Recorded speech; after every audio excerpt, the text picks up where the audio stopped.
Olá, eu sou Marcelo Alvarenga. Eu sou o William, estamos aqui hoje para gravar mais um episódio do podcast Histórias que Conectam. E hoje nós temos um convidado muito especial, uma pessoa que fez e faz parte da nossa trajetória, né, profissionalmente aí falando. Um amigo, né? Um grande amigo, uma pessoa que nos inspira, nos provoca e é uma pessoa muito importante também para o sistema de saúde brasileiro. Então hoje nós temos aqui o privilégio de ter a presença do Fernando Torelli. Gente, prazer aqui estar junto com vocês, tenho acompanhado o trabalho que vocês têm realizado, muito bacana, né? E para mim é um orgulho poder estar participando desse projeto de vocês. Obrigado, Torelli. Obrigado por estar aqui, obrigado por ter aceitado. A gente sabe que você é uma pessoa, assim, muito ocupada, né? Faz muita coisa, trabalha pra caramba, né? Daqui a pouquinho vocês vão se conectar mais com o Torelli, né? Tem muita gente que já te conhece, te segue, te admira, e tem gente que vai te conhecer talvez aqui hoje, né? Então, obrigado pelo seu tempo, viu, Torelli? Você obrigado, é um grande gente. Parceiro aí, obrigado. Torelli, vamos lá. Esse podcast, a gente tem convidado, então, as pessoas, assim, né, que tem alguma conexão com a gente, que a gente admira, e você é uma delas. E a gente pensou, assim, que esse podcast ele pode ser um pretexto para as pessoas conhecerem a pessoa de forma pessoal. Mas acho que antes da gente entrar nesse assunto, né, que o assunto é o nosso clímax, digamos assim, do podcast, que tal você compartilhar um pouquinho com a gente e com as pessoas que estão assistindo, um pouco da sua trajetória profissional? Como que foi? Tua formação, como foi lá atrás, o que você já fez, onde você está hoje? Na verdade, assim, eu podia começar a minha trajetória profissional com um sonho de vida que eu tinha, que era ser jogador de futebol, né? Ser jogador de futebol do Grêmio, né, que eu sou torcedor fanático. E eu cheguei a estar na escolinha do Grêmio na seleção da minha idade. Olha. Né? E esse era o meu grande sonho, porque eu adorava jogar futebol. Né? Mas eu tive um problema de saúde na infância, pré-adolescência, que me recomendaram passar 6 meses sem fazer esporte. Problema na coluna. E aí, 6 meses, tu para de conviver. Então, não deu certo ser jogador de futebol. Essa carreira ficou para segunda instância. Aí eu tinha que tomar uma decisão importante, né? Qual a minha vocação? Quantos anos você tinha, Torelli? Nessa época eu acho que devia ter uns 17, 18 anos. Eu tinha que decidir qual a minha vocação, né? E eu tinha uma realidade de vida da minha família, né? Depois de falar um pouquinho sobre isso. A minha vocação tinha que caber num curso de formação acadêmica que tivesse aulas à noite para mim poder trabalhar durante o dia, para mim poder pagar a conta. Então, eu só podia ter vocação para ser economista, administrador ou contador, que são os cursos que tinha à noite. Então, hoje eu digo para os meus filhos, né, pai, tu é administrador, essa era a tua vocação? Eu digo, não, essa era a possibilidade que tinha. E, na verdade, eu optei por fazer economia. Né? Porque na época, os economistas, na época da hiperinflação no Brasil, só se falava em economia, né? E eu adorava a economia. Só que muitas das disciplinas de economia eram em conjunto com a administração e com contabilidade, né? Uhum. E aí eu gostei muito de algumas disciplinas, como contabilidade, administração de recursos humanos, né? Eu aprendi a entender um balanço, aprendi as questões que envolvem gestão de pessoas. E aí eu decidi que eu ia ser profissional de recursos humanos, que essa ia ser a minha vocação, né? E eu tive uma grande oportunidade, porque durante toda a minha formação eu trabalhava na Secretaria Estadual da Saúde, no Rio Grande do Sul. Eu entrei como... eu datilografava a certidão de tempo de serviço, na época das máquinas de escrever eletrônica. Né? Uma das grandes inovações da minha vida foi quando descobriram na máquina o errorex que apagava quando tu errava. Na época, antigamente, quando errava, tu tinha que rasgar e bater. Fazer tudo de novo, né? Tudo de novo, né?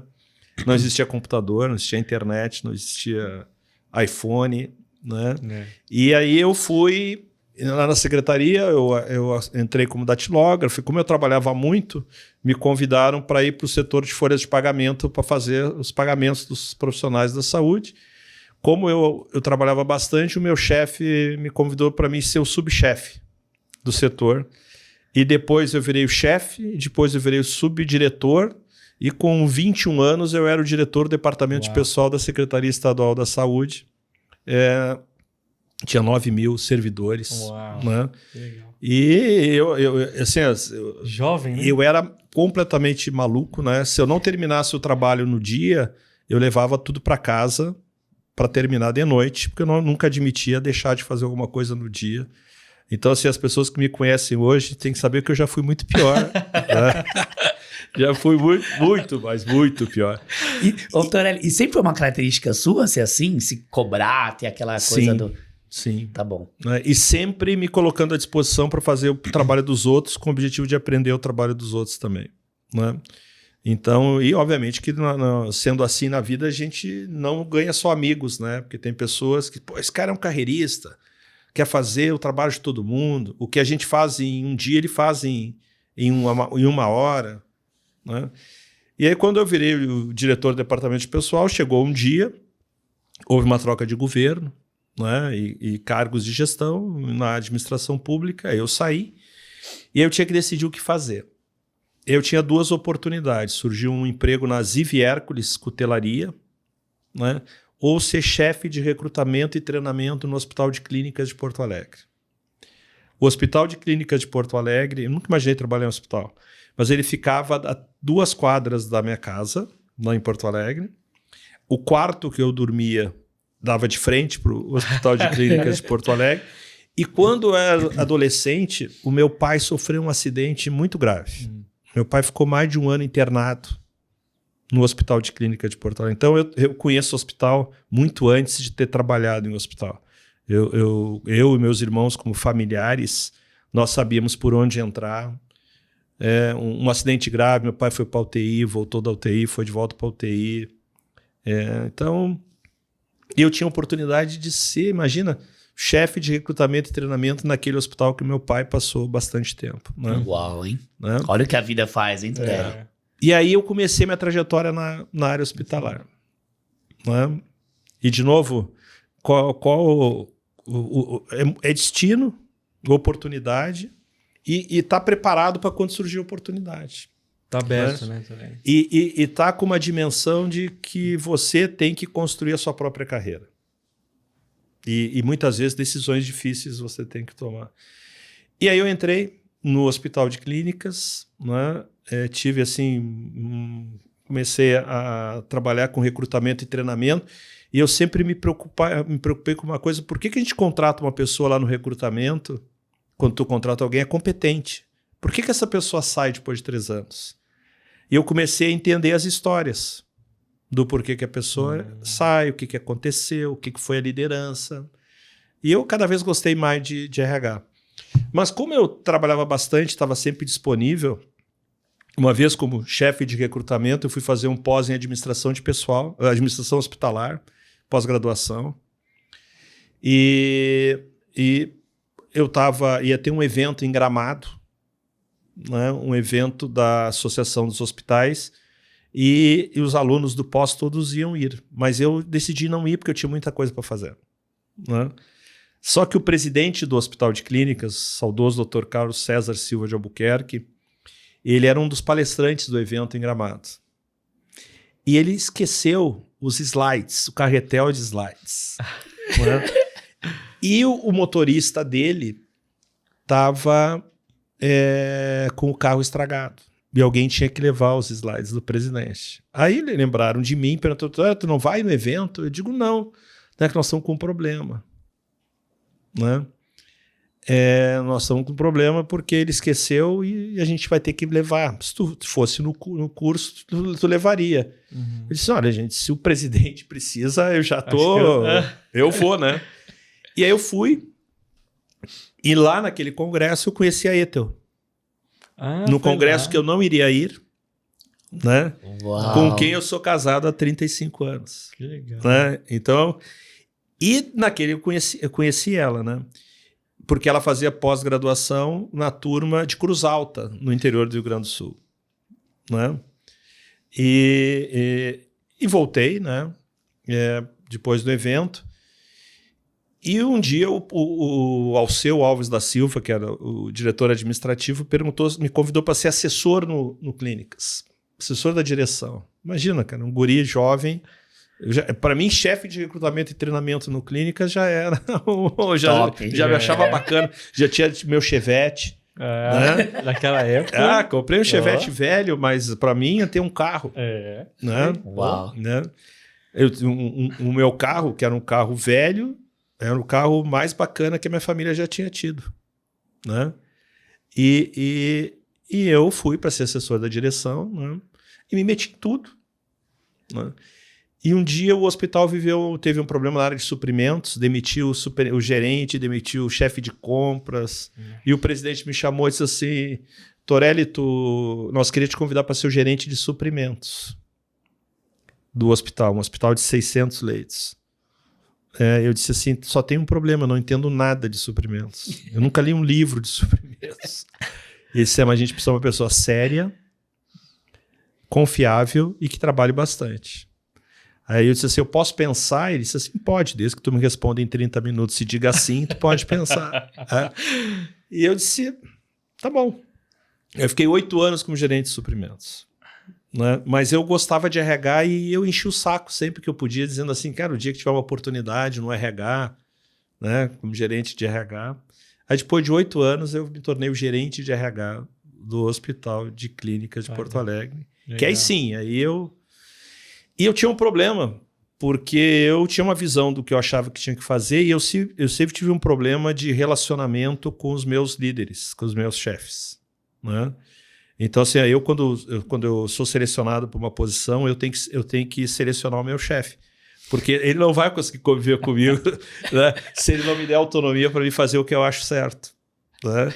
Então, assim, eu me dei muito bem no Sírio com o Chape, porque vocês conhecem o Chape, né? Sim. Então, quando tu consegue trabalhar com uma pessoa que te dá autonomia, que trabalha junto contigo, que tem uma relação ética, dá certo, né? Mas na época eu não tinha isso. Eu tinha um vice-presidente administrativo que não necessariamente queria apoiar os projetos de RH no hospital. E isso gerou conflitos, né? Muitos conflitos. Um dia ele chegou para mim e disse assim... Torelli, se tu tivesse na minha posição de vice-presidente administrativo, tu faria o que eu estou fazendo? E eu disse assim, eu faria muito do que tu está fazendo, de um jeito totalmente diferente do que tu faz. Imagina que amizade eu queria. Aí eu... Torelli, e que autoconfiança, né? Não sei se autoconfiança é sem noção, sabe? Porque a gente acha que é autoconfiança, mas não pode ser autoconfiança, né? É muito sem noção, né? Mas sabe que eu tinha sempre aquela imagem assim, não mete nesse cara porque ele trabalha direitinho. Então, ele tem esse jeito, mas deixa ele porque ele entrega resultado, ele faz funcionar, né? E aí, mas chegou o momento que eu não conseguia mais conviver com isso. Aí eu decidi que eu ia me tornar o diretor do hospital. E aí eu fui fazer um mestrado em administração. Eu aprendi o que é estudar. Não é porque no mestrado tu tem que estudar, tem que ler. Só que eu trabalhava 10 horas por dia, era o coordenador de um curso de graduação de uma universidade lá no Rio Grande do Sul. O Marco, meu filho, tinha recém-nascido, né? E eu fui fazer o mestrado. Né? Então, assim, sempre eu entregava no último dia, tudo no último dia, né? Mas... E na hora de fazer o mestrado, eu decidi que a minha dissertação não ia ser sobre nem RH, nem supply, que era o que eu sabia, ia ser sobre estratégia que eu nunca tinha lido. Eu comecei a ler os livros de Porter, de Mintzberg, teoria de estratégia.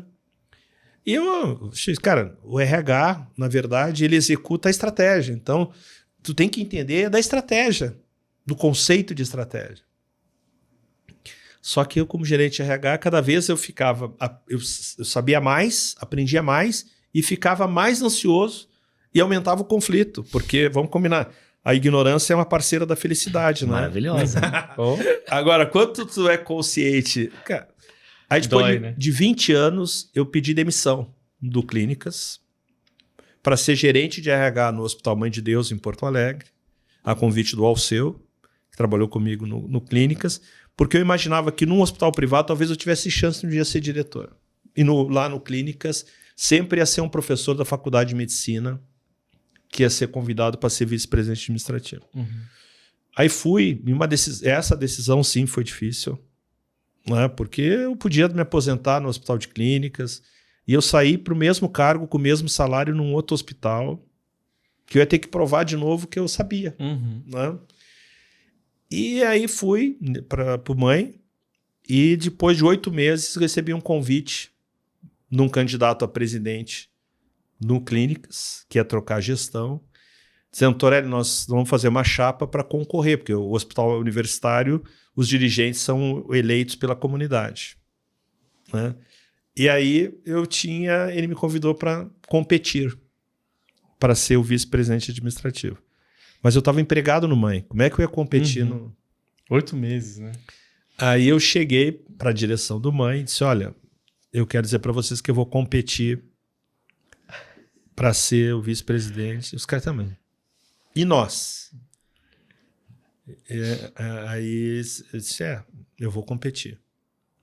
Aí eles pediram para me tomar uma decisão. Uma decisão antes da eleição, se eu ia ou se eu não ia. Se eu decidisse ir, se eu ganhasse ou se eu perdesse, eu sairia. Se eu decidisse ficar, mesmo que eu ganhasse, eu não ia assumir lá. Eu ia, depois de ganhar, dizer que eu não ia. Né? Essa é a proposta que me fizeram. Aí eu reuni meus filhos e disse assim, gente, nós estamos com um problema, né? Porque eu posso ser o vice-presidente do Clínicas ou estar desempregado, né? Aí eu disse, não. Aí eu cheguei e disse, olha, eu vou dizer uma coisa para vocês, até em respeito ao hospital, no momento que eu me candidato, se eu ganhar, eu não posso não assumir. Então eu vou. Podem preparar alguém para o meu lugar.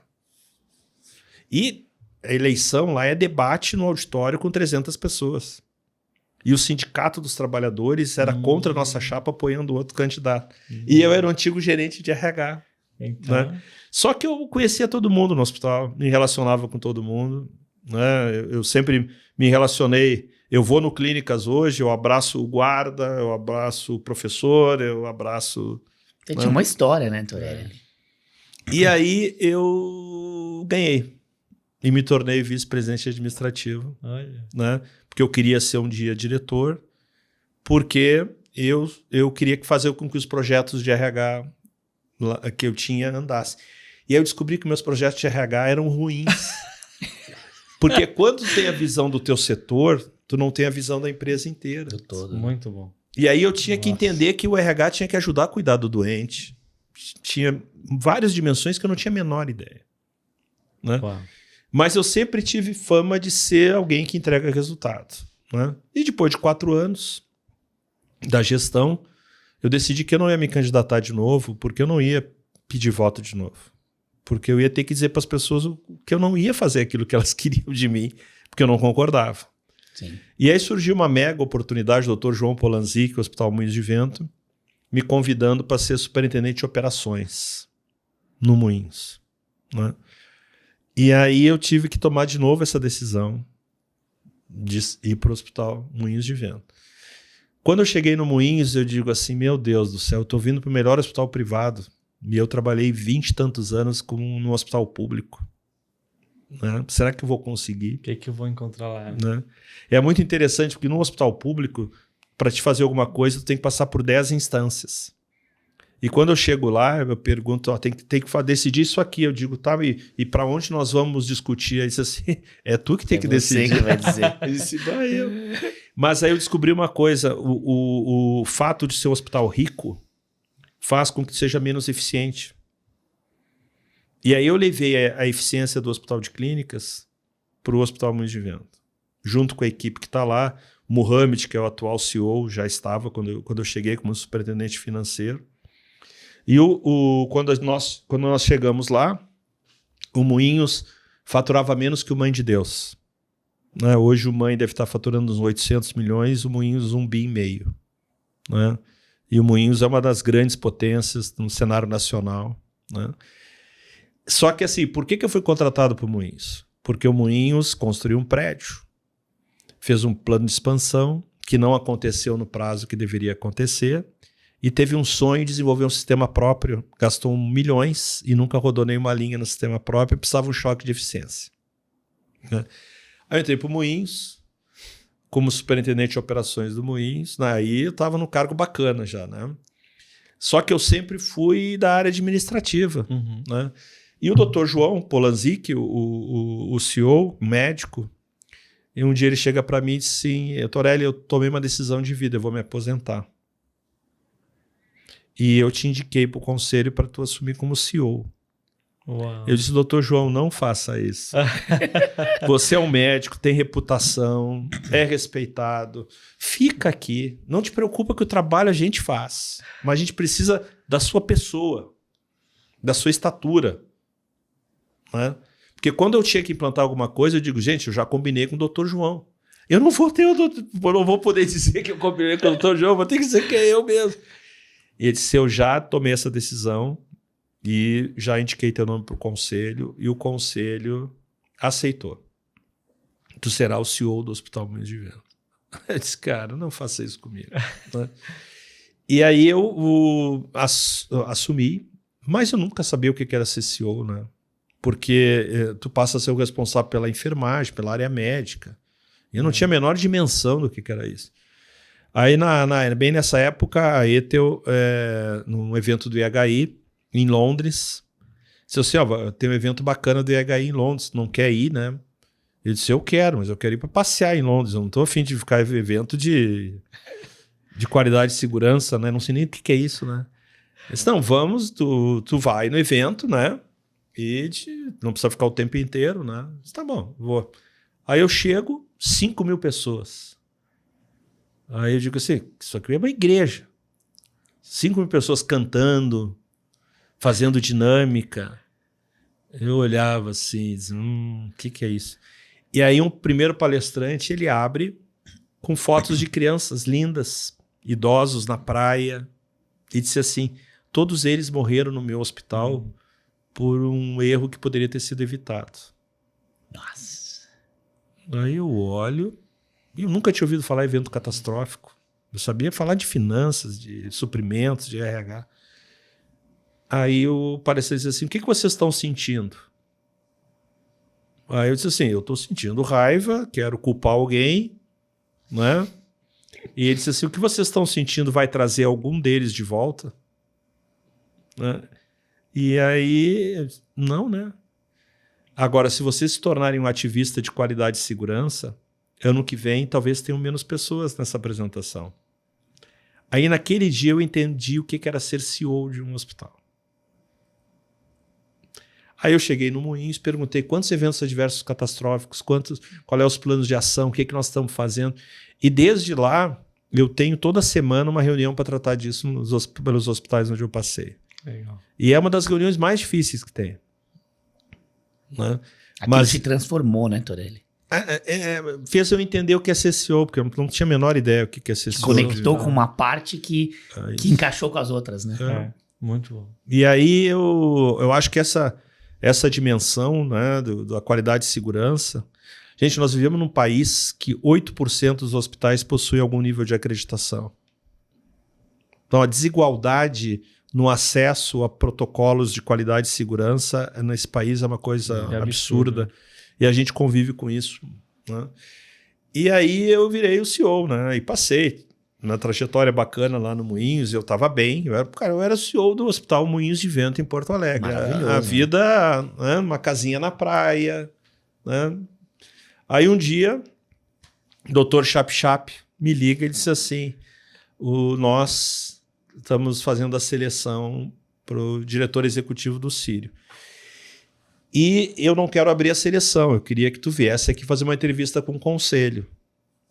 Né? Se por acaso eles não quiserem, eu abro uma seleção para o mercado.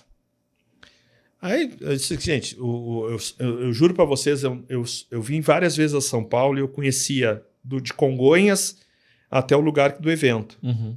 Mas eu não tinha a menor dimensão do que era São Paulo. Aí quando ele ligou e disse, que orgulho, né? Mas que orgulho para poder contar para os outros que eu fui convidado, mas não vim, né? Porque eu disse, cara, é um cargo que certamente muitas pessoas queriam. Né? E que eu não me sentia a estatura do Hospital Sírio-Libanês. Né? E aí foi muito interessante, porque eu fiz a melhor entrevista de seleção da minha vida.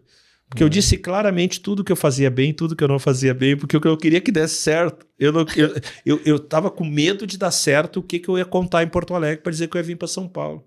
Né? E aí eu fui leve. Eu digo assim, gente, até trouxe aqui eu fiz coaching, minhas avaliações de desempenho, para vocês saberem o que dizem que eu não faço tão bem. Tipo assim, tô entrando num casamento, é bom você saber transparência, meus defeitos também, né? Transparência total. Né?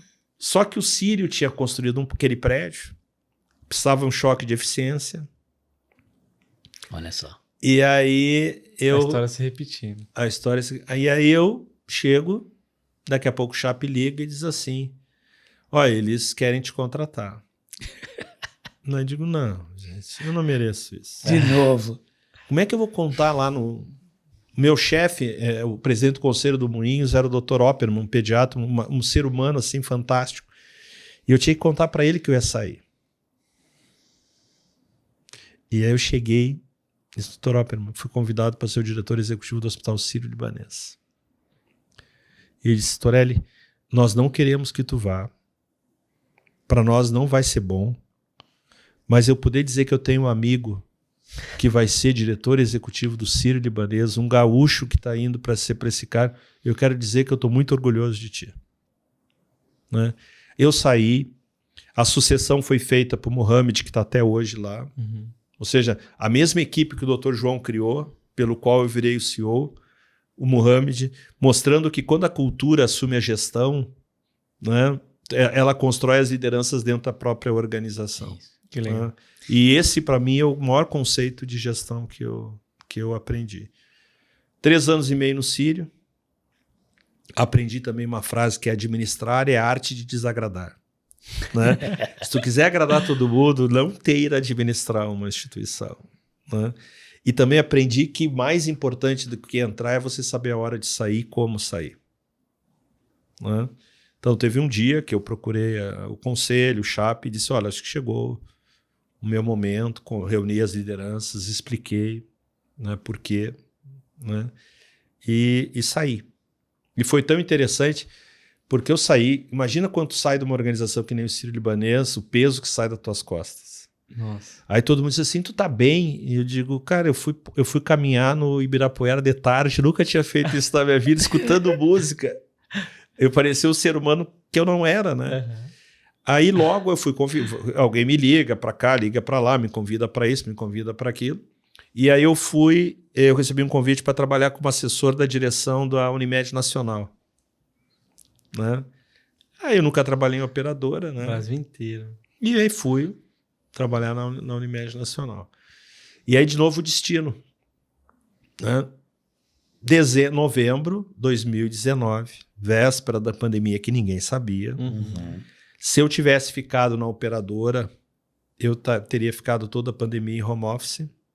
Uhum. Eu recebo um telefonema de um ex-conselheiro do Sírio, que conhecia todo mundo no HCOR. O Sírio é a Sociedade de Senhoras do Hospital Sírio-Libanês e o HCOR é a Associação Beneficente Síria. Todo mundo. Mesma comunidade. Mesma comunidade. Que, obviamente, me conheciam, sabiam exatamente o que... Só que o que o HCOR tinha? Ele tinha construído um prédio, estava com problema de caixa e de eficiência e investiu muito num sistema próprio. Lembra do Moinhos? Uhum. Que nunca rodou nenhuma linha e gastou um monte de dinheiro. Né?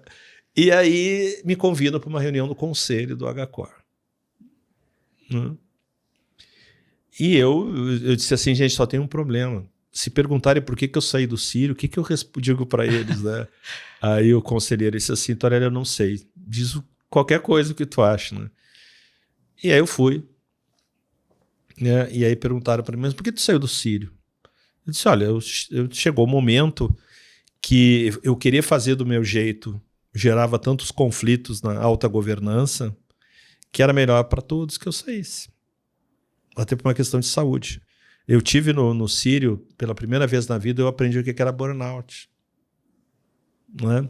Eu tive herpes zoster e aprendi o que é a dor da herpes zoster. E obviamente, conhecendo os médicos, eu fui medicado para essa dor. E medicado pesado. Né? E aí chegou um dia que o meu filho olhou para mim, depois que tinha passado, né? Meu filho olhou para mim e disse, pô, pai, tu tá com uma cara boa hoje, hein? Eu disse, cara, eu não posso viver isso, né? Trabalhar que nem um louco e ainda... Né? E assim, eu sempre me considerei uma pessoa forte. E daqui a pouco eu estava perto de um burnout. Eu digo, cara, eu não vou viver isso. Né? E aí fui. E aí, em dezembro, me convidaram para ser o CEO do HCore. Né? E a pandemia entrou em março. Era onde você tinha que estar, né? Eu tenho que agradecer a Associação Beneficente Síria, porque se eu tivesse, não na linha de frente, mesmo no cargo de CEO, né, eu fui todos os dias no hospital, nunca fiz home office. As pessoas dizem, Torelli, fica em casa, né, te protegendo. Eu digo, cara, se eu ficar em casa me protegendo e não vim para trabalhar aqui nessa sala com ar-condicionado, bonita, né, o que o técnico de enfermagem da UTI vai dizer, né? Então eu estou aqui. Tem risco? Tem risco. Mas nós estamos... A pandemia nos ensinou uma dimensão humana de solidariedade que eu acho que a gente nunca vai viver isso de novo, né?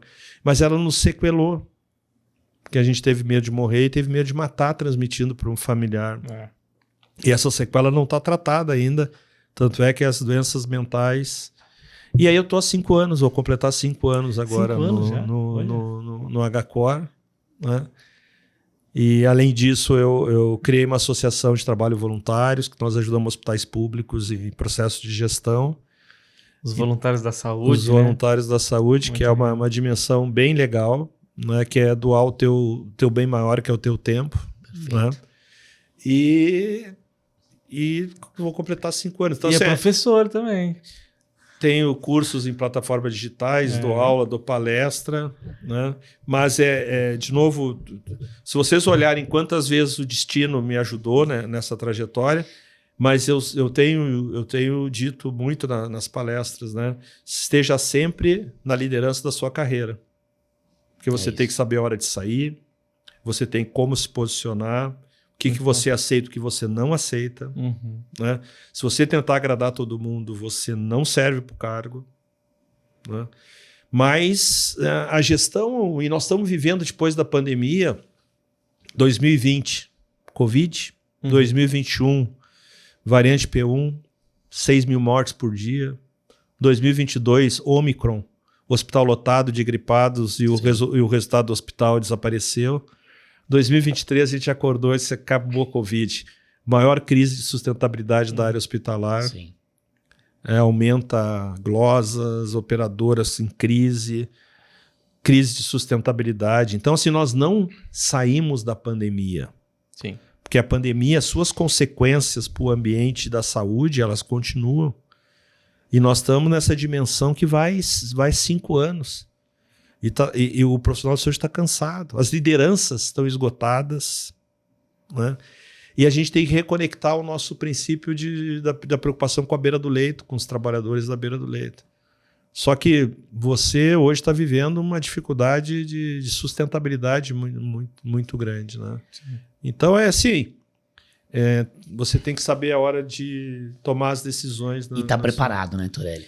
Tem que estar preparado, tu tem que ler muito, tu tem que te qualificar bastante. O pessoal diz, pô, tu dá muita palestra. Cara, eu dou palestra para aprender, porque eu tenho que me preparar para a palestra. Como eu não tenho tempo, primeiro eu aceito a palestra, né? E depois eu vou me preparar para ela. Que obriga...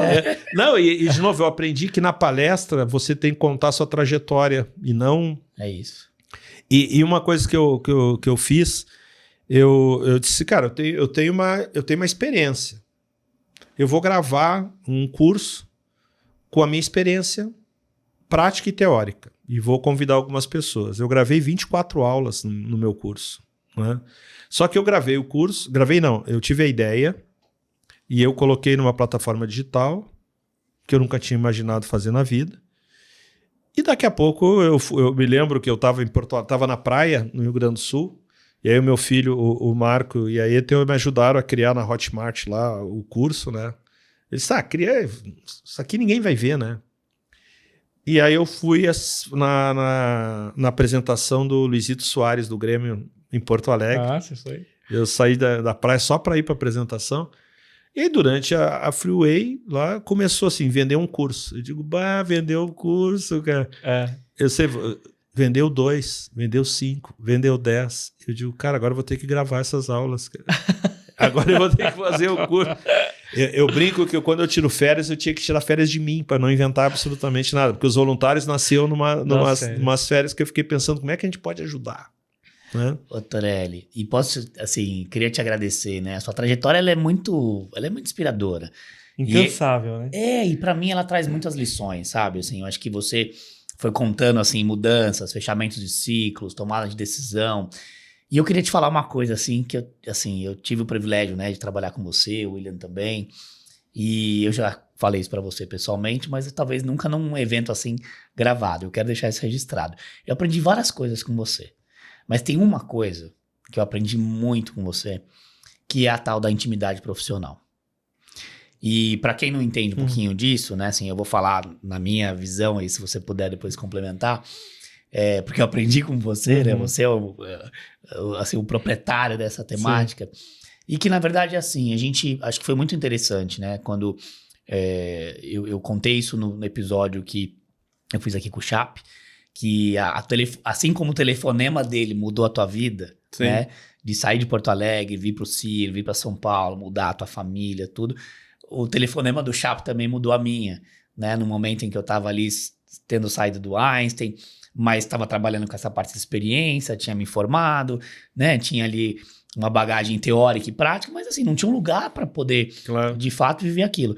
E você tava na sala no dia que eu fui lá no Círio conversar, né? Então tava você e o Chap, e vocês falaram, vem trabalhar aqui, né? Então você também mudou a minha vida, quero te dizer. E quando eu entrei no Círio e você falou assim pra mim, Marcelo, a coisa mais importante que uma instituição tem é a ouvidoria. A voz do paciente, a voz de quem tá usando esse serviço. E assim, eu preciso valorizar isso cada vez mais. E eu acreditava na mesma coisa. E eu falei assim, poxa, eu tenho um aliado, né? E aí, quantas vezes, assim, eu até assim, você era incansável, né? Você lembra disso? Sim. Assim, você lia todas as ouvidorias, todas as manifestações, e você tinha 1 milhão de coisa pra fazer, né? E eu falava assim, não, Torelli, deixa que eu vou fazer isso. E assim, se eu te pedir ajuda, você vai me ajudar quando a coisa estiver difícil, quando a gente vê que tem alguém ali que não tá dando atenção e tudo mais. E aí você me contou uma coisa e falou assim, Marcelo, tem uma questão que as organizações, elas vivem, que é assim, as pessoas, elas enxergam um problema ou a oportunidade, mas elas não querem falar daquele problema. E aí fica todo mundo assim, botando aquilo debaixo do tapete, velando, né? Ninguém fala, porque aí se eu falar, eu tô falando de você, parece, eu tô falando da tua área. Vai te incomodar. Vai te incomodar, né? Então é isso que você falou assim, de que vai incomodando. Então, acho que também tem uma cultura, né, nas instituições de saúde em geral, acho que é do ser humano isso, né? E que quando você mostra uma fragilidade, um defeito, uma oportunidade, parece que a pessoa leva aquilo pro pessoal, né? Então, acho que assim, sim, tem que trazer a transparência, tem que trazer a verdade. E aí você me ensinou essa coisa da intimidade profissional, que é assim, ó, quando você tiver um negócio, senta na minha sala e você fala o que eu preciso escutar, né? E várias vezes a gente fez isso um com o outro, né? Você fez isso comigo, sim, você fez isso com o William, a gente fez isso com você. Sim. Então, acho que a gente criou essa relação e eu aprendi muito isso com você, queria te dizer, tá? Então, assim, isso foi uma prática de gestão que muita gente se incomoda, mas eu queria dizer que você me inspirou e me ensinou. A gente está vivendo um momento muito difícil. Porque, assim, eu já fui chamado de incompetente, né? No passado era normal, você chegava a ser um incompetente quando alguém errava, né? Uhum. Hoje, se alguém chamar de incompetente, é compliance, é assédio moral, é processo. Só que a gente não descobriu ainda como é que a gente resolve o problema quando a gente quer resolver um problema, né? As pessoas confundem processo com CPF. Então, quando tu tem um problema, tu tem um problema. Ele tá lá. E se nós tiver que discutir duro sobre esse problema, não é o CPF nosso que está discutindo, é o processo. Uhum. Uhum. Né? E a gente pode ter uma reunião muito dura e sair depois, tomar um café e tomar um chopp. Porque existe uma questão anterior, que é a relação de confiança. Eu tenho falado bastante nas aulas assim, gente, não tem pessoas que você se sente à vontade de dizer tudo que você pensa, sem nenhum filtro de comunicação. Uhum. Né? E não tem pessoas que você, quando pensa em falar, você cria vários filtros de comunicação. Uhum. Né? E você está se tornando um artista, porque você quer falar uma coisa e você tem que dizer de um jeito. Né? E que às vezes você diz assim, olha, nós tivemos aí um problema, mas essa é uma oportunidade de melhoria que a gente tem que fazer. A pessoa não sabe se tu tá elogiando ou criticando. Fica dando volta, né? E aí tu não aprende. É. Né? Todo mundo tem o direito de passar uma noite ruim e aprender. Mas só consegue ser verdadeiro quando existe a relação de confiança. Né? E eu tenho dito que cada vez mais a gente tem que cuidar, porque existe um conceito hoje das organizações que é a harmonia artificial. Nós todos estamos nos dando bem e o paciente está sendo mal atendido. Se o paciente tem um problema, nós temos que ter a capacidade de discutir, de aprofundar o problema, de dar a melhor ferramenta de gestão já inventada, se chama transparência. Uhum. Só que assim, as pessoas, muitas delas, dizem assim, tu está expondo. Então a gente tem que encontrar o jeito de fazer isso. E só tem um jeito. Tu confia em mim, eu confio em ti. Tu quer o meu bem, eu quero o teu bem. Então, gente, a partir daí, a gente vai trabalhar sem se preocupar com a parte artística, sendo verdadeiros, e vamos enfrentar junto. Vai ter problema? Vai ter muito problema. Vai ter conflito? Vai ter muito. Tu vai te incomodar? Vai te incomodar bastante. Mas você vai chegar um momento onde essa relação de confiança vai ficar tão forte que você não se torna mais um colega de trabalho daquela instituição. Você se torna um colega da vida. Sem dúvida. Por quê? Porque você sabe que você pode dizer o que você está afim de dizer. Isso. E isso a gente tem que começar a fortalecer nas organizações. Né? Porque a gente tem muita coisa para melhorar. Muito. E a gente tem que enfrentar o desafio da beira do leito. Né? A gente tem que enfrentar a verdade da beira do leito. E a gente sabe que muitas vezes o que acontece na direção da empresa é um metaverso que não tem nada a ver com a realidade da beira do leito. Então lá no HCOR a gente teve uma reunião bem bacana. A gente convidou os técnicos de enfermagem, os enfermeiros de beira do leito, o hospitalista, para eles darem uma aula para todas as lideranças do hospital da visão deles do verdadeiro hospital. E as lideranças ficaram 1h30 no anfiteatro sem direito à palavra. Porque se tu falasse, tu ia inibir. Claro. Então, durante 1h30, o chefe teve que ir, e o cara dizendo, olha, gente, vocês informatizaram o hospital, gastaram uma fortuna. Hoje eu fico mais tempo no computador do que olhando para o doente. Era isso que vocês tinham pensado? Então, essa reconexão do que pensa, do que faz, ela é muito necessária. Mas ela gera conflitos. Claro. Desconfortos, né? Gera desconfortos. Agora, e tu tem que entender que o desconforto não pode ser no CPF. É isso aí. É no processo. E aí tem uma coisa que é importante, porque para isso tem que ter relação de confiança. Como é que eu trabalho a relação de confiança? Confiança é a única competência ou capacidade que tu não tem como desenvolver a tua. Uhum. Porque os outros é que te atribui a confiança. Então tu entende? Cara, eu quero me tornar uma pessoa confiável. O que eu faço? Não, eu posso fazer um monte de coisa e vocês não confiarem em mim. Uhum. Eu vou fazer um doutorado, vou ir na beira do leito, vou conversar com as pessoas. Né? Agora, quando tu conquista a confiança, a relação... Ela muda, né? E é muito bom tu poder chegar para alguém que trabalha contigo e dizer, olha aqui, teu trabalho, olha aqui, cara, deu errado isso, né? Olha direito, né? Pô, tu podia ter... É mais leve, né, sem te preocupar se a palavra vai cair, vai ser mal interpretada, se vai ter um sofrimento agregado. Na verdade é o contrário, né? Você vai dizer para a pessoa assim, o que você precisa para fazer isso melhor? Isso. E ele vai Como dizer... eu posso te ajudar? E daqui a pouco ele vai dizer para ti, não, mas eu quero te dizer que tem contribuição tua para ter dado errado. É isso aí. E aí não tem a relação de hierarquia, Uhum. né? Porque o foco é o processo, o foco é o paciente. Só que isso é muito fácil de falar e é muito difícil de fazer. De viver, né? Porque você tem... e eu tenho uma coisa bacana que hoje no HCOR eu diria que 90% das pessoas que trabalham diretamente comigo, a gente conseguiu construir isso. Né? Uma vez numa palestra eu disse assim, se eu fosse para outro lugar eu não levaria ninguém, porque eu nunca levo ninguém, porque eu sempre respeito a empresa que me alimentou. Então eu fui para o Sírio, eu não levei ninguém do Moinhos de Vento para o Sírio. Eu fui para o HCOR e as pessoas que foram 1 ano depois.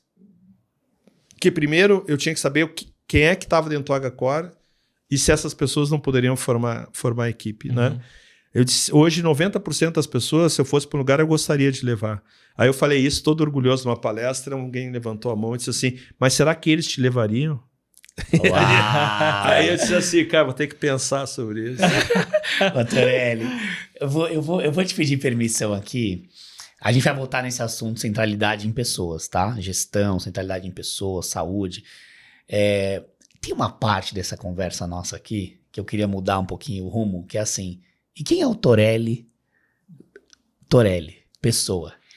Primeiro que... Agora coloca um tênis, a camiseta do Grêmio. Não, mas que primeiro que não existe essa pessoa. Mas o que você faz? O que você faz fora do hospital? É isso que eu queria saber. Por exemplo, na minha família, meus amigos me chamam de Fernando, né? Fernando. Me chamam de Fernando. Torelli. Torelli é um nome artístico. Profissional. Entendi. É um nome profissional. Então, eu brinco assim, chega uma hora que eu vou num evento, Torelli. Esse cara, eu não aguento mais ouvir essa palavra. Então, assim, quem é o Fernando, né? Isso. Primeiro, assim, eu sou uma pessoa que trabalho muito. Então, eu tenho uma vida organizacional muito forte, né? E eu gosto de ler, né? Eu gosto de... Mas, assim, eu tenho coisas fora do mundo do trabalho que eu gosto, né? Então, assim, eu estou há 8 anos em São Paulo e eu tenho todos os dias saudades do Rio Grande do Sul. Né? Continuo com a minha casa em Porto Alegre. O que você tem mais saudade lá? Eu tenho saudade do ambiente, sabe? Primeiro da minha família, né? Meus irmãos, meus sobrinhos, né? A minha mãe. Então, assim, eu tenho muita saudade lá. E lá eu tenho o meu apartamento, né? Um carrinho na garagem, uma casinha na praia. Então, assim, lá é minha terra. Né? E lá eu me sinto eu sou daquela terra, né? Eu devo muito àquela terra, né? E tem a coisa do orgulho gaúcho, né? E assim, eu adoro ir num jogo do Grêmio, né? Então, assim, eu sinto muitas saudades, mas aqui em São Paulo eu aprendi uma coisa que lá nunca fazia, até porque não tinha como fazer, né? Que é caminhar, sentar numa padaria e ficar sem fazer nada 1h30 numa padaria. Né? Você consegue fazer isso? Claro, sempre olhando no celular as notícias para saber se não tem uma coisa nova. Atualizando, né? Mas todo sábado, todo feriado, todo domingo eu saio para caminhar com a esposa, né? Sentamos numa padaria, esse é um hábito fantástico do paulista. Né? Porque tu tem aquele momento que é o momento de que tu fica... Então, assim, normalmente sábado é o meu dia de relaxamento, né? Então, eu faço isso. Quando eu vou para o Sul, vou para assistir jogos do Grêmio também, né? Visitar os amigos. Então, quando eu vou para o Sul, é uma agenda alucinante. Eu volto 10 vezes mais cansado, né? Mas eu fico 3 dias lá em Porto Alegre e começo a sentir saudades dessa loucura que é isso aqui, né? Então, esse é um sentimento muito, muito maluco, né? Você consegue, assim, você é um cara muito inteligente, muito antenado, né, Torelli? Você estuda, você tá sempre ligado. Você consegue relaxar, assim? Você tem aquela coisa de não pensar em nada, fazer uma coisa que... Muito pouco. Sabe assim, sei lá, vou ligar um filme aqui, um negócio que... Gente, série, eu vou pra beira da praia. É um hábito que a gente tem também na família. A gente fica 3-4 horas na beira da praia, lá no sul, né? Ou quando vai pro Rio, de ficar na beira da praia. Tá. Né? E é as horas que eu mais produzo. Porque eu relaxo. Eu começo a pensar. Aí você vai... E começo a pensar no negócio, começo a pensar num outro negócio. E eu tenho 2 celulares e eu mando um WhatsApp de mim para mim. Né? Para lembrar. É o Torelli mandando pro Fernando. Olha, guarda essa informação verdade, é o contrário. que amanhã tu vai ter. Né? Teve uma vez que nós estávamos em Santa Catarina, na beira da praia, né? E aí daqui a pouco teve um acidente, ia descer um helicóptero para salvar uma pessoa. Quando eu vi, eu estava assumindo toda a logística. Então, mas eu gosto. Nem eu gosto, assim, eu preciso. Tá. Né? Eu preciso, eu tenho uma dimensão clara dessa necessidade, né? Então, assim, eu preciso caminhar, eu preciso ter uma atividade física, eu preciso relaxar. É uma questão de autocuidado, de autopercepção. Né? E uma questão de que você faz muito discurso da saúde, se você não se tornar né, você tem aí um processo de falsidade ideológica, né? Então, cada vez eu tenho a consciência mais disso, né? Mas é uma dificuldade, porque a agenda é uma agenda completamente alucinógena. Porque né? você é um cara dedicado, né, Torelli? Você Não, gosta é que eu de não estar sei, ali, eu de não fazer. sei. E eu continuo, o Chape me criticava, né? Porque ele disse que tu gosta muito de microgestão, tu faz microgestão. E eu disse assim, né, eu vou melhorar. Mas por dentro eu dizia assim, eu adoro microgestão. Esse sou eu, não tem disse, como. tu vai fazer um coach para melhorar isso. Eu digo, tá bom. Quando é que eu começo? Ô, Torelli, e antes de ser, lá quando você era na infância, eu quero ir lá pra trás agora. Quem que era o Torelli lá? Você tinha o sonho de ser jogador de futebol, gremista, né? Mas e aí, quem que era, assim, na família, o Torelli ali? Ele era esse cara que assumia também as coisas? Você sempre foi assim? Eu sou o irmão do meio, né? A minha irmã, que é superintendente de operações do Moinhos, a Tanira, é a mais velha, e o Sérgio, que tem um cargo de liderança importante na área de TI do Banrisul, é o mais jovem, né? E eu sempre fui retraído, muito tímido. Né? Eu gostava de brincar sozinho. Né? Não gostava de brincar, eu gostava de jogar futebol e brincar sozinho. Dos irmãos você era mais... Eu não sei, mas cada um tinha uma personalidade, eu era muito... Uhum. Cara, se tu me deixasse em casa sozinho, eu tava feliz. Olha. Né? Eu tava feliz, né? E eu tinha... E eu gostava muito de futebol, né? Então, assim, eu me aproximava, eu vivia o futebol, né? Meu primeiro cargo gerencial, eu acho que foi com 16, 15 anos. Eu era o diretor do departamento de bandeiras de uma torcida organizada do Grêmio. Né? E o sábado, sabe o que eu fazia sábado? Eu ia no taquaral, cortar taquara, para no domingo, no jogo, botar as bandeiras. Né? Eu chegava 4 horas antes do jogo para colocar a faixa, colocar as bandeiras na taquara e organizar onde os componentes da torcida vão ficar. E aí, quando tinha jogo no Beira-Rio... Você já tinha a gestão dentro de você. Quando tinha jogo no Beira-Rio, nós organizávamos a nossa ida e nós ficávamos na divisa, na época que lá no Sul sempre teve torcida mista, né? Mas a nossa torcida ficava na divisa para não deixar a torcida do Inter invadir o nosso espaço. Né? Então, assim, já vivi conflitos, já tive que correr da polícia, né? Porque torcida organizada...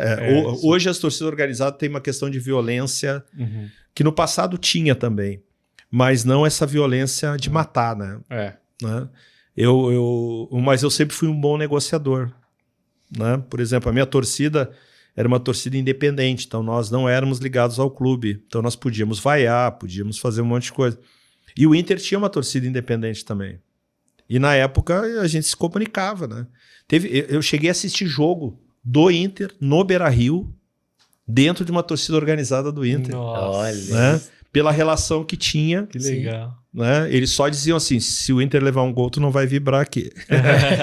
Mas então assim, eu tinha, mas mesmo logo que eu comecei a estudar, né, eu nunca fui um aluno brilhante, né? Eu sempre estudei muito aquilo que eu gostava e aquilo que eu não gostava eu estudava o suficiente para passar, né? Então, nunca fui aluno brilhante, né? Entendi. Eu digo para as pessoas, certamente eu não sou mais brilhante do que a maioria das pessoas, mas poucos trabalham mais do que eu. Verdade. Né? Então, assim, eu me lembro que quando eu fui nomeado diretor lá na Secretaria Estadual da Saúde, um guri, né? Chegou uma profissional de 30 anos de experiência e disse assim, tu vai ser o diretor? Nem sempre se escolhe o melhor, ela disse para mim, né? Mas eu sempre tive boa autoestima. Eu olhei para ela assim, realmente nem sempre se escolhe o melhor, mas se escolhe quem mais trabalha. Você já tinha na ponta da liga. Então assim, gente, hoje, depois de 40 anos, eu chego no hospital todo dia 6:50.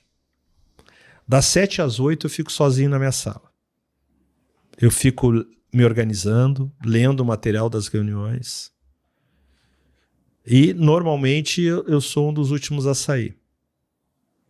Né? Então, para mim, essa questão da intensidade, ela é fundamental. Né, E da disciplina, né? Pra você. Método, disciplina, rituais. Né? Ritual é muito importante, né, Torelli? Eu sou quase porque eu não quero, quase toque, né? Quase toque, né? Então... Sei que não sabe, mas você acha que deve ter um CID por trás aí, né? Não, deve ter vários CIDs. Todos nós, né? Ô, Não, Torelli. mas tem... realmente, isso é uma característica sua. É isso. E é legal, assim, porque a gente também tem que entender, né? As características que a gente tem e as competências que a gente tem e usar aquilo a nosso favor, né? Para fazer o melhor dentro da nossa função. Isso Mas muito que uma coisa que né? eu aprendi com o tempo é aquilo que eu não sei fazer bem e reconhecer a minha limitação. Né? Isso é muito importante. Isso é muito importante. Porque aí tu começa a conviver com pessoas e contratar pessoas que sabem fazer melhor aquilo que tu não sabe. E a soma disso dá uma coisa muito legal, desde que todo mundo se respeite. Então, o CEO tu não é um CEO de uma empresa, tu é um CEO de um assunto, mas no outro assunto o CEO é o outro. É isso. E tu tem que entender isso num nível de generosidade e de cumplicidade na tua equipe, sem te preocupar se tu é o... Bom, mas tu é o CEO. Né? Eu me lembro lá no Hospital de Vento que tinha reuniões de liderança e o Dr. João chegava para mim e dizia assim: Torelli, tu pode apresentar os resultados hoje? Eu, doutor João, o senhor é o CEO, o senhor não quer apresentar, eu lhe ajudo. Não, tu apresenta para mim. Eu, tá. Aí eu apresentando, ele sentado na primeira fila, eu disse, cara, se eu disser alguma coisa errada... Só que ele estava fazendo aquilo para me preparar. Né? Então, a generosidade, aprender a ter generosidade, né? Num mundo tão importante, né? tão competitivo. E São Paulo tem uma cultura muito competitiva. Lá no Sul, quando eu fazia uma coisa errada, alguém entrava na minha sala e dizia assim, olha, o teu comportamento na reunião não foi legal. Porque as pessoas gostavam de mim e quando eu errava, elas queriam que eu... melhorasse. Aqui em São Paulo, poucas pessoas dizem isso, mas elas comentam. Né? Os corredores. Então, assim, Porto Alegre eu tinha menos chance de errar, porque se eu errasse, alguém ia te falar. Né? Aqui a cultura, como ela é muito competitiva, ela é pouco generosa. Né? Mas aí tu tem que aprender isso também. Né? E, de novo, né? Se dá certo, deu certo. Se deu errado, deu certo também. Né? Aprende, né? Torelli, vamos falar de coisa que deu certo, ó. Todo mundo tá falando sobre esse assunto, né? Acho que é uma coisa que não é nenhuma novidade, mas acho que é até educativo quando a gente fala disso, de centralidade em pessoas, né? Então isso vem de várias terminologias. É a experiência do paciente, a experiência do colaborador, a experiência humana, né? O cuidado centrado nas pessoas. Sim, e você como gestor, e ainda mais vindo, né, assim, tanto a tua paixão quanto a tua trajetória lá da área de gestão de pessoas, você tomou muitas decisões e toma decisões todos os dias na tua posição, né? Você consegue compartilhar assim com as pessoas que estão ouvindo a gente aqui alguma história, alguma decisão que para você assim você tomou de fato com base nesse conceito de ser centrado em pessoas? Falou assim, isso aqui, sei lá, várias coisas podiam me levar a tomar essa decisão, a parte financeira, a parte de qualidade, mas assim, eu vou tomar essa decisão pensando nas pessoas. Eu vou te duas histórias que eu acho que são bem importantes. A primeira é que hoje chega um paciente no pronto-socorro e ele precisa botar um acesso venoso diferente. Ele precisa fazer um exame que no pacote da operadora não está. Né? E aí tu tem que dar uma orientação para a equipe. Né? O que a gente faz numa situação como essa? Né? E a minha orientação é assim, faz o que é o melhor para o paciente. Então a gente vai perder dinheiro. Eu digo assim, a gente vai perder dinheiro e vai recuperar esse dinheiro em algum outro lugar. Mas o hospital que eu quero trabalhar é um hospital que faz o que o paciente precisa fazer. Claro, nos limites das dimensões do possível, né? Mas isso, para mim, é muito importante. Né? E tem uma outra questão que para mim tem muitos hospitais hoje no Brasil que buscam acreditação internacional, a níveis de acreditação, né, top, uma coisa fantástica. Só que quando o colaborador fica doente, ele não pode internar no hospital onde ele trabalha. Né? Isso para mim é uma coisa central. Né? Na pandemia, a família HCOR foi toda tratada no HCOR. E a gente tinha uma meta que é não, passando isso, a gente não lembrar o nome de um colega que perdeu. E a gente conseguiu passar a pandemia. Né? Só que os hospitais bacanas, o plano de saúde que tu dá para o técnico de enfermagem, para o copeiro, é um plano de um quarto semi-privativo, que não tem em um hospital bacana. Uhum. Então, tu trata alguns colaboradores especiais de alguma patologia, mas, no geral, se no sábado de manhã ele tiver um problema com o filho dele ou um problema com ele não vai para o teu pronto-socorro. Porque se precisar internar. Então, no HCOR a gente tomou essa decisão. O colaborador do hospital terá acesso aos melhores lugares que o hospital... Porque eu já escutei muito na minha vida assim, Torelli, mas os colaboradores podem lotar o hospital e tirar o lugar de um paciente. Eu digo assim, mas ele é paciente também. Então, esse conceito da pessoa humana, entendendo o colaborador. E, de novo, eu trabalho numa instituição onde tem muita coisa para melhorar para os colaboradores. Muita, muita. Como todas. Mas lá, eles têm acesso ao HCOR. Eles são cuidados. Né? Eles são cuidados do mesmo jeito que é cuidado o paciente. Né? Então, assim, gente, nós temos problemas, nós temos dificuldades, nós estamos no mundo que é o mundo que nós estamos vivendo, mas tudo que a gente ensina a você sobre critérios de acreditação e cuidado central no paciente vale para você. Muito bom. Né? Só que isso custa muito dinheiro. Isso é coerência, né? Isso é mais do que coerência, porque, obviamente, quando vem uma crise financeira, alguém pergunta por quê, né? Que é uma conta muito grande, né? E aí tu tem que... Se tu olhar, tu podia dar um plano menor, sem acesso ao hospital, alguns casos especiais você atende e economizar, né? Mas aí você não é mais legítimo naquilo que você fala e naquilo que você... Né? E qual é o preço disso? E eu trabalho numa instituição onde a governança estatutária concorda com isso. Né? Maravilhoso.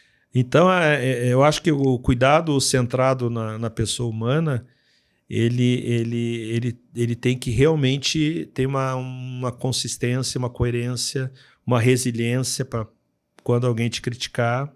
Né? Porque a gente está vivendo a ditadura do EBITDA. A ditadura do resultado, a ditadura do caixa. Porque realmente a situação está muito complicada. Né? Sim. Só que a gente passa o dia inteiro tendo que tomar decisões. Né? Então, tem um valor da cultura do HCOR que é a voz do paciente. Né? Então, e todo dia isso é muito difícil. Porque cada vez está mais difícil para algumas aprovações. A gente está vivendo um momento muito complicado, muito complicado. Só que se eu quiser aumentar, de repente assim fica mais fácil você aderir a alguém que não, vamos fazer isso para economizar e vamos reduzir, né? Mas o preço que você paga nisso também, em engajamento, em várias outras coisas, é altíssimo. Marcelo, não precisamos nem falar nisso. Né? Mas é que assim, é isso, mas tem situações onde não tem opção.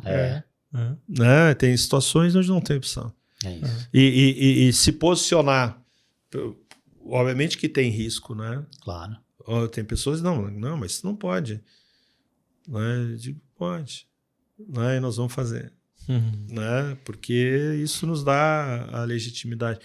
Mas são coisas que estão vinculadas ao que você acha que é o certo. Sim. Por isso que, assim, quando você vai trabalhar numa instituição, tente pesquisar a cultura da instituição para saber se aquilo que tu acredita lá vai acontecer, porque senão você vai se tornar um infeliz, um chato, e você não vai sobreviver muito tempo dentro dessa organização, né?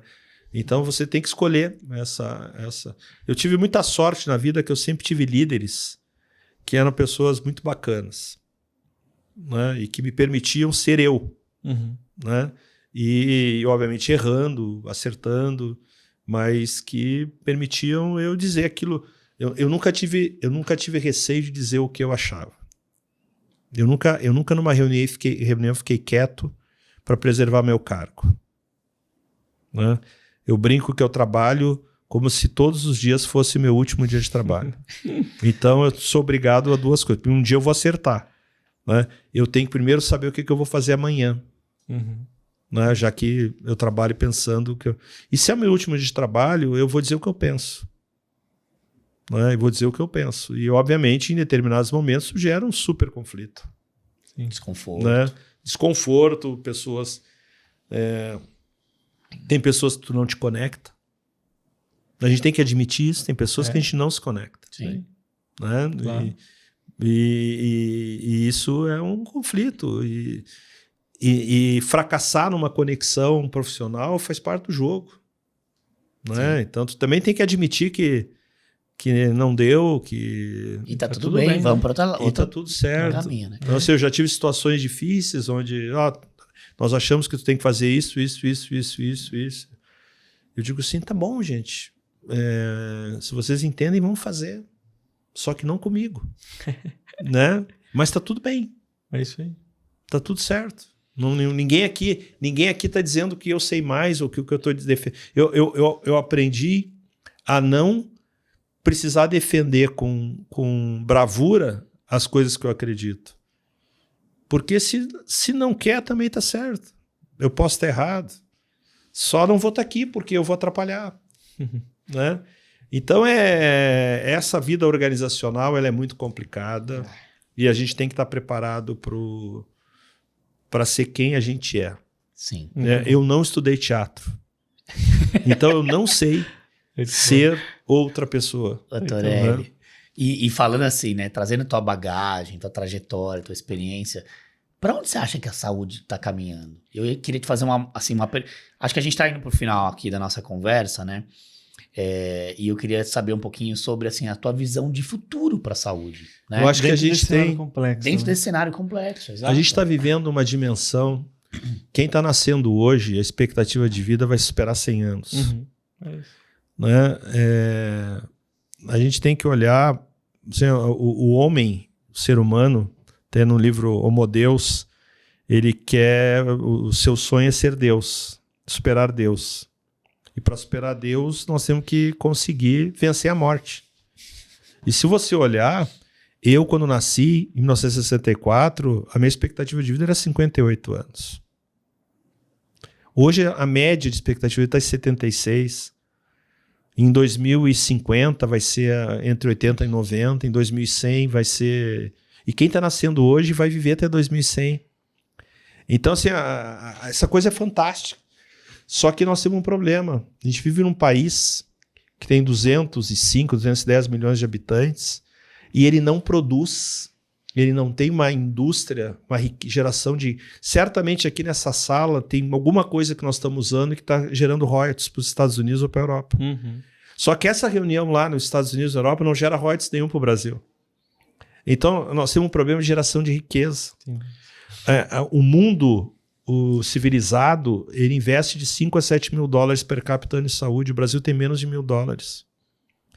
O problema da saúde do Brasil é a desigualdade no acesso.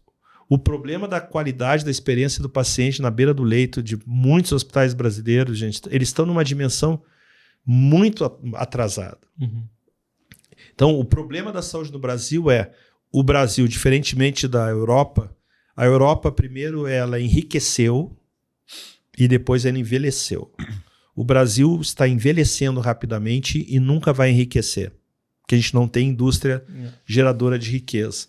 E aí nós vamos ter uma população numa pirâmide etária da Inglaterra, de Portugal, da França, nós não vamos ter riqueza. Então o problema hoje é a desigualdade. As pessoas não se dão conta. Hoje você está empregado, tem um plano de saúde pago pela empresa. Maravilha. 80% dos brasileiros têm plano de saúde porque eu estou empregado, a empresa está pagando ou copagando. Você vai se aposentar e você vai ser atendido pelo Sistema Único de Saúde do Brasil. Primeiro que não tem plano individual para você comprar, na maioria dos lugares. E se tiver, ele é incomprável, impagável. Então, assim, eu acho que a saúde ela tem que fazer uma grande reflexão, porque nós vamos ter aqui na frente cada vez um desafio de acesso e de qualidade. Não, todo mundo vai chegar a um pronto-socorro de um hospital. Só que as pessoas vão ter mais chance de viver em determinados... O maior indicador preditivo de saúde de uma pessoa é o código de endereçamento postal, não é a tua genética. Uhum. É o teu CEP, onde é que tu mora, que dinheiro tu tem. Isso é muito grave.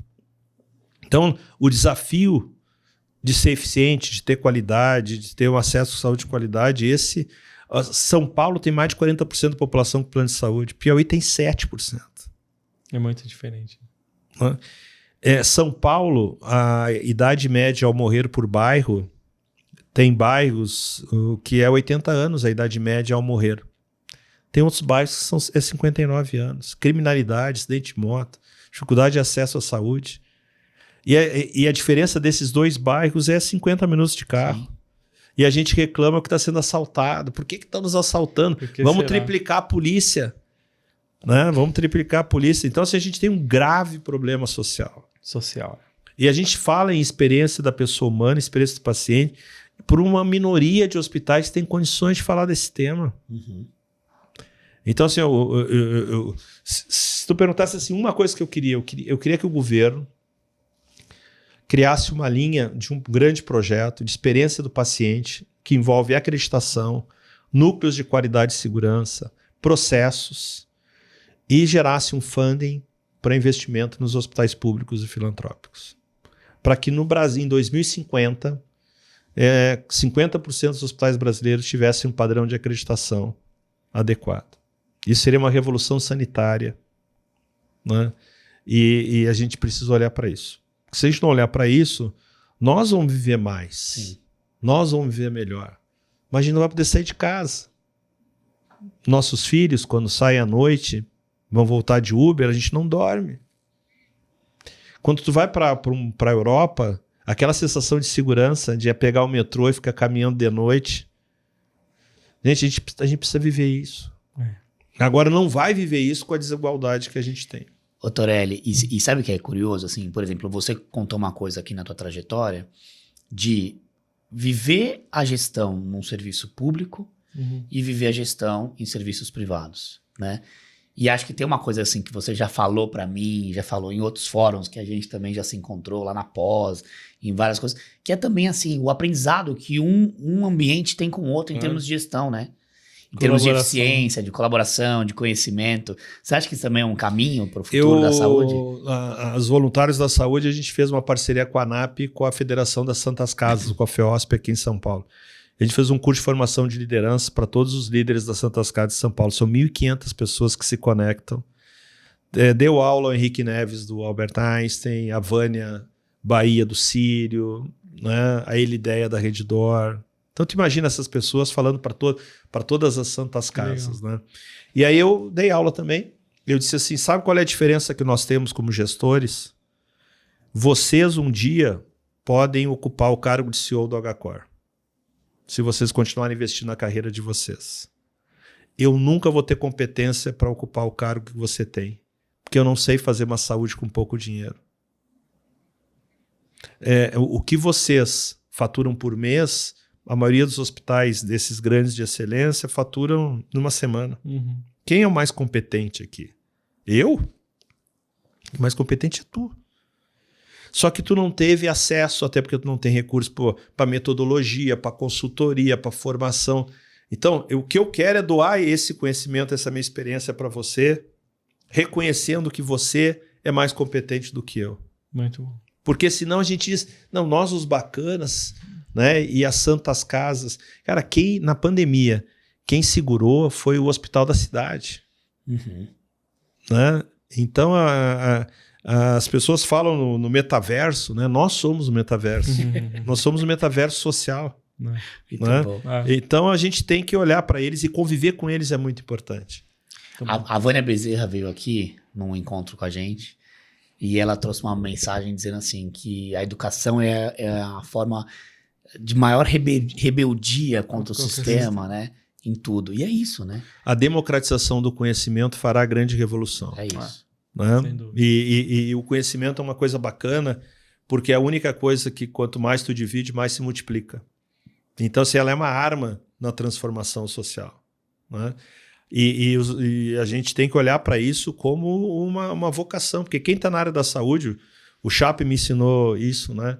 Que quando você é privilegiado numa sociedade desigual, a retribuição é uma obrigação, não é porque você é bacana. É isso. É uma obrigação. Né? Então, os voluntários, nós já apoiamos 50 instituições.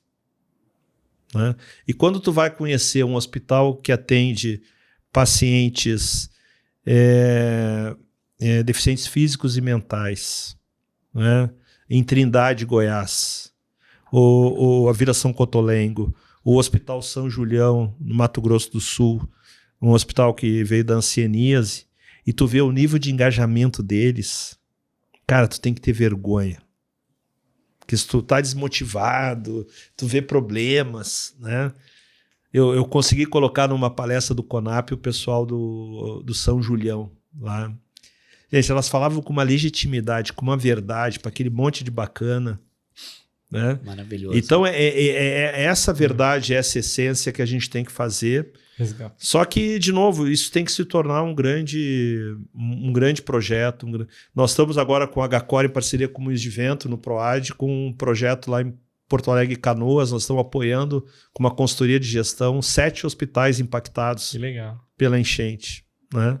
E eu participo pessoalmente desses projetos, porque, para mim, eu me legitimo como ser humano, onde eu pego toda a minha formação e minha trajetória para dizer, olha, gente, eu não sei o que é o certo, mas se eu estivesse no lugar de vocês, eu faria isso, né? E aí, quando tu vem de uma tragédia, que nem foi Rio Grande do Sul, com as enchentes, então você tem que te conectar com isso, porque essa é a essência, né? E eu tive a sorte, porque eu trabalhei no hospital público, que é o Hospital de Clínicas de Porto Alegre, que tinha um presidente que dizia assim, aqui é público, aqui é SUS, mas tem que ser melhor que qualquer hospital privado. Uau. E se você ir no Hospital de Clínicas de Porto Alegre hoje, você vai ver uma super estrutura. Sim. Porque assim, as pessoas perguntam qual é a diferença do público e do privado. Eu disse, olha, eu conheci gente competente no público e gente incompetente no público e conheci também no privado. Não tem diferença nenhuma. É isso. Né? Agora é mais fácil tu ter sucesso no privado porque tem menos amarras para fazer as coisas, né? E mais recurso, né? E mais recursos. Então, assim, quando a gente fala competente, incompetente, tem que melhorar a gestão, vamos equalizar recursos. É isso Né? aí. Vamos saber se com as moedas que a Santa Casa tem. Vamos comparar a mesma coisa. Pra né, ver quem Tereli? é mais eficiente. Para né? ver quem é mais. Cara, eles Quem são, desperdiça mais. eles são menos, né? muito mais eficientes do que nós. É isso. Muito mais eficientes do que nós. Né? Eu venho de uma terra que tem uma Santa Casa de Misericórdia de Porto Alegre, que é um. É linda lá, né? E de novo, Maravilhoso. eu trabalhava no Hospital Moinhos de Vento. Né? Um hospital fantástico, mas que tem mais recursos que a Santa Casa. Sim. É isso. Né? Então, assim, mas eu ter essa dimensão e entender que eu também estou a serviço das Santas Casas, poder. Tem uma das coisas mais emocionantes da minha trajetória, porque no Moinhos, pelo projeto do PROAD, a gente construiu um hospital, o Hospital Restinga Extremo Sul, que é um hospital numa região saúde pobre. É uma região afastada no extremo sul de Porto Alegre, que não tinha serviço de saúde, e não era para ter, porque tinha uma população menor numa área grande. Nunca ninguém ia botar um hospital lá. Mas pelo PROAD a gente colocou um hospital ligado no sistema de saúde. E aí quando eu fui lá para iniciar a obra, eu fui para uma reunião com a comunidade da Restinga. Eles olharam para mim e disseram assim, o que você veio fazer aqui? Né? O que vocês querem enganar aqui? Né? Eu disse, se eu quisesse enganar, não ia ter vindo até aqui. Né? A gente quer fazer um hospital aqui. E aí nós, na hora de fazer... Mas assim, quem quer trabalhar naquele hospital? Porque o profissional da saúde formado está no centro. 1h30 todo dia. Aí disse, não, vamos fazer cursos de formação de técnicos de enfermagem somente de moradores da região. Durante 1 ano e meio eles iam para Moinhos. Receberam ônibus, alimentação e o curso gratuitamente pelo PROAD. Foram 5 ou 6 turmas. Quando o hospital inaugurou, 50% dos trabalhadores eram moradores da região que tiveram uma transformação social. Que legal. Né? Tijolo humano no hospital. E aí um dia me convidaram para inaugurar o anfiteatro do hospital, né? Que era uma das obras que nós deixamos por último, porque tinha que inaugurar um monte de coisa. Eu já estava em São Paulo, né? E fui lá inaugurar, né? Participar da inauguração. Aí quando eles erraram a placa, tá? Auditório Fernando Torelli. E eu disse, que isso? O pessoal da comunidade tinha que decidir o nome do hospital. E a comunidade escolheu. E escolheram o meu nome. Que legal. Né? Então, assim, são coisas de quando tu te conecta com a verdade, com a realidade, com o mundo real e não vive só o teu metaverso, né? Isso te dá uma legitimidade bastante... E na hora do problema, na hora que tu está se sentindo chateado, tu te lembra dessas coisas. Né? Eu, quando tô não muito motivado, tô triste, né? Eu vou para Porto Alegre visitar os hospitais onde eu trabalhei e sou super bem recebido. Então, e aí isso te alimenta, dá né? uma injeção porque eu fico conversando lá com o guarda, com a menina do bistrô. Aí conta umas histórias. Agora eu estive em Porto Alegre, lá no Moinhos de Vento, que teve um evento, chegou um cara e disse assim, Torelli, eu não te conheço, eu vim para o hospital depois que tu saiu, mas eu quero te dizer que assim, as pessoas falam muito de ti aqui, né? E elas falam com muito carinho. Eu não te conheço, mas te conheço, né? Eu não te conheço, mas te conheço. Então, só queria te dizer isso, né? Que legal. Gente, qual é o valor disso hoje na vida da gente, né? No mundo, né? Então, eu acho que essa conexão é uma conexão. Então, a questão da centralidade na pessoa é a centralidade numa relação de confiança entre seres humanos. Não adianta a gente fazer isso se as pessoas não se conectarem de verdade. Não significa menos conflito. Não significa tá tudo bem. Às vezes é muito pior, porque quando tu tem a liberdade e a confiança, tu diz o que tu quer sem se preocupar da maneira que tu vai dizer, né? Mas eu diria que é uma vida um pouco... Mais leve, né? Ela é ela é verdadeira, né? Verdadeira, né? E... Às vezes ela não é leve, né?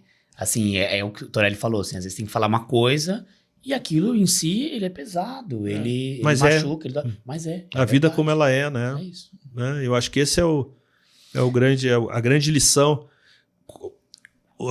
Cuidado centrado na pessoa pressupõe uma relação de empatia e de confiança verdadeira. Perfeito. Ou nós vamos todos fazer curso de teatro. Perfeito. Para poder falar as coisas sem... Né? E o problema é tu não ser quem tu é, né? Ou seja, existe uma linha, que é a linha do respeito, que tu tem que cuidar.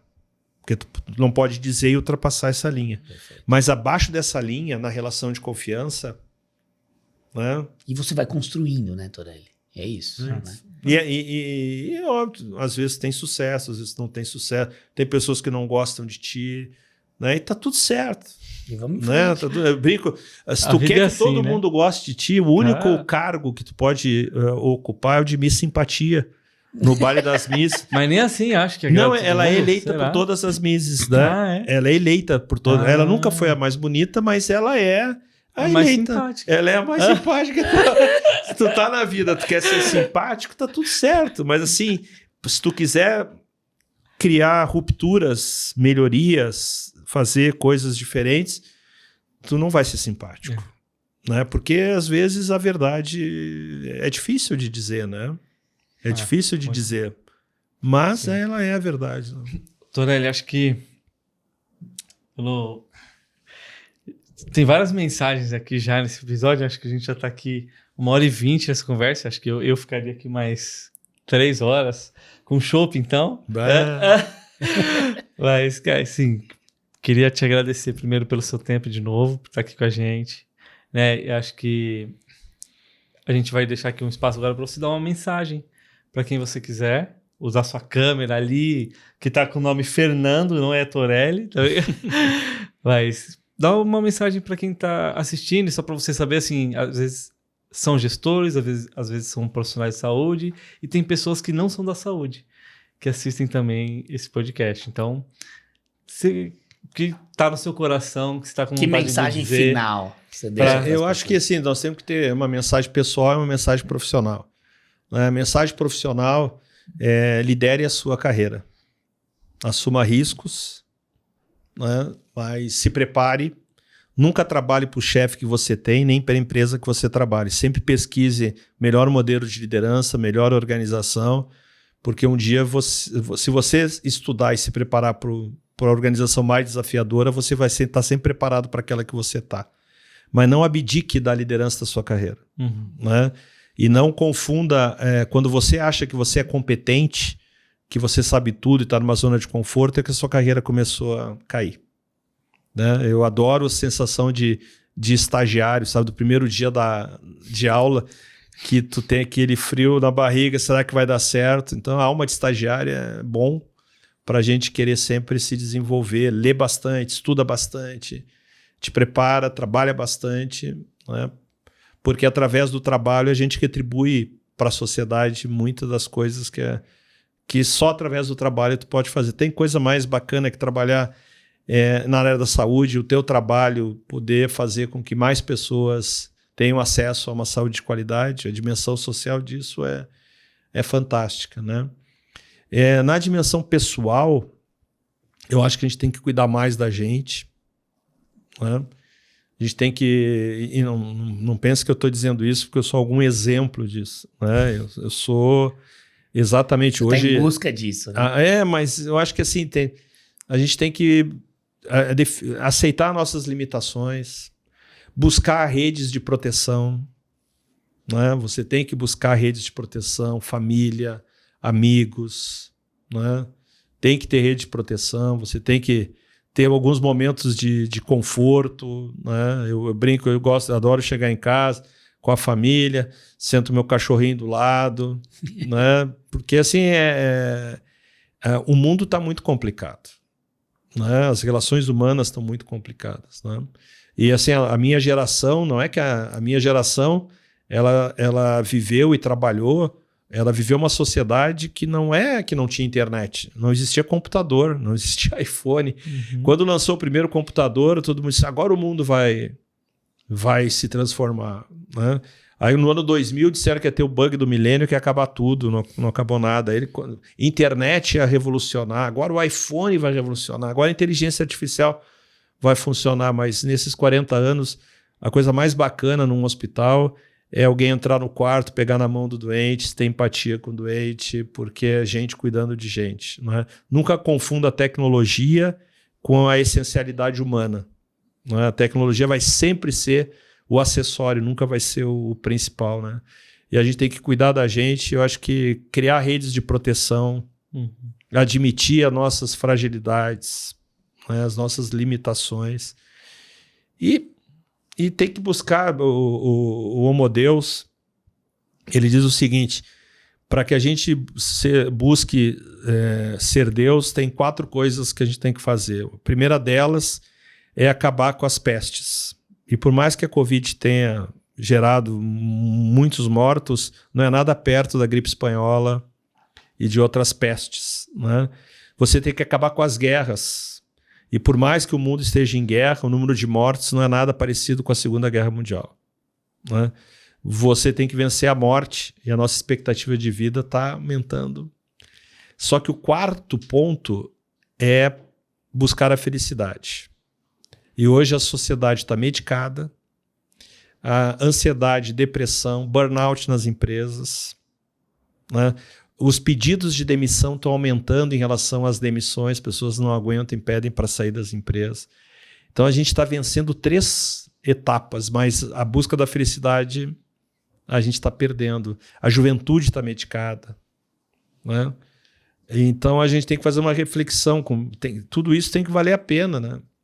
E como é que a gente faz isso, né? E eu acho que a gente só vai conseguir isso se a gente buscar uma rede de proteção que nos ajude, nos conforte, para que a gente se sinta melhor, né? Eu acho que esse é um desafio e eu digo para vocês, é difícil, não é? É difícil, mas a gente tem que perseguir isso, né? Porque a gente só vai conseguir contribuir para a sociedade se nós estivermos vivos, né? E se a gente não cuidar da gente, esse legado não vai se perpetuar. Então, agradecer vocês, agradecer o carinho de vocês, Obrigado, agradecer a liderança que vocês têm em trazer esse tema, né? Os eventos de altíssima qualidade que vocês fazem. Defender esse tema é complicado, né? Porque o hospital quer saber como é que vai melhorar o EBITDA e o resultado, e vocês vão falar do cuidado centrado na pessoa. Né? E que, às vezes, trazem todas as incoerências do modelo de gestão e do modelo de liderança, né? E vocês lideram esse criação da sociedade, a criação dos eventos. Então, liderar um tema tão importante num momento tão complicado, né? Então, vocês têm que ter muito orgulho do trabalho que vocês estão fazendo, né? E agradecer a oportunidade, né? Vocês já convidaram pessoas tão bacanas, né? Então, estar aqui conversando com vocês, para mim, é sempre, como eu digo para vocês, né? Eu só vou nos lugares que vocês estão se me convidarem. Agora, me convidando, eu vou.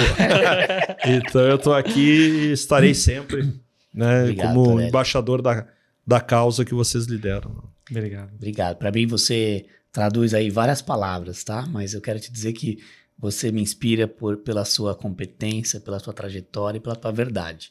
Sim. Então, acho que assim, você misturar isso tudo aí, não tem como dar errado, né, Torelli? Acho que é isso. Errado pode não dar, mas é complicado. É isso, né? A vida é agitada, né? Mas vale a pena. É isso aí. Né? Vale a pena. E eu acho que a gente está na vida para poder olhar para trás e dizer assim, valeu a pena, né?